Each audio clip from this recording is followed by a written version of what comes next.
अब हामी पुग्नुपर्ने ऊ त्यो पारी देखेको बाटोमा। यो डाँडो पार गर्दै गर्दै कतिवटा डाँडो पार गरेर हामी यो गोटीखेलबाट फर्किँदैछौँ। सुनसान जङ्गलको बाटो, न एउटा स्कुटी बाइक आउँछ, न एउटा गाडी गुड्छ। यो बाटो त कति सुनसान हुँदो रहेछ। गोटा नै गोटा, ढुङ्गा नै ढुङ्गा भएको बाटो भएरै यो ठाउँको नाम गोटीखेल रहेको हो कि के हो। भिरालो न भिरालो बाटो छ, स्कुटी उफ्रिन्छ त्यस्तै। धन्न हामी यहाँसम्म पुगेर फर्किँदैछौँ। बाटो हेर्नु त कति गाह्रो बाटो छ। त्यहाँ माथि पनि सिधा भए त हुन्थ्यो, भिरालो न भिरालो बाटो छ। यहाँको स्थानीय सरकारले यो बाटोको राम्रो मर्मत विकास गरिदिने हो भने हाम्रो देशको कुना कुनामा घुम्न कति आनन्द आउँछ होला। देश एकदम राम्रो छ, स्वर्ग जस्तै छ हाम्रो देश नेपाल। तर घुम्नको लागि बाटोघाटो चाहिँ अलि अप्ठ्यारै रहेछ। कि त अलि धनी भएर गाडी नै हुनु पर्यो।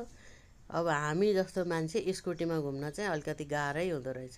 यहाँ त ओर्लेरै हिँड्नुपर्छ कि क्या हो बुढो? ओहो, गाह्रो रहेछ यहाँ त। सक्नुहुन्छ? ल, कति गाह्रो छ। त्यही पनि जाउँ, बिस्तारै बिस्तारै जाउँ। अब घुम्न चाहिँ कति रमाइलो, हावापानी यति स्वच्छ, यति आनन्दको छ यहाँ हावापानी, यति आनन्द आउँछ। यहाँको दृश्य हेर्दा नै मनमा आनन्द र शान्ति मिल्छ। फेरि घुम्दै घुम्दै आउँदै आउँदै तल नल्लुको डाँडोमा आउँदा फेरि यति हुस्सु लागिसकेको रहेछ। ल, उता घाम लागेको थियो, यता आउँदा यति हुस्सु नै हुस्सु लागेको। यस्तो गर्मी मौसममा पनि यति हुस्सु लागेको छ। छिनमै पानी पर्ने, छिनमै हुस्सु लाग्ने यहाँको मौसम यति आनन्द। त्यहाँ माथि गएपछि स्वर्ग गए जस्तै अनुभव हुने। यस्तो राम्रो छ हाम्रो देश नेपालको हावापानी। त्यही पनि घुम्नको लागि चाहिँ एकदमै आनन्द आउने ठाउँ यो।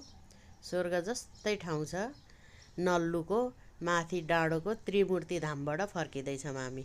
बाटो चाहिँ काहीँको पनि राम्रो छैन, हेर्नु न। यो ढुङ्गै ढुङ्गा, भिरालो, धेरै ठाउँमा त बिग्रेर ओर्लेर हिँड्नै पर्ने अवस्थाको बाटो छ। कति पहिरो गएको छ त्यत्तिकै, तर पनि पुगेर आइयो। आफ्नो मनको इच्छा पुरा गर्नको लागि हामी यो ठाउँमा पुगेर आयौँ।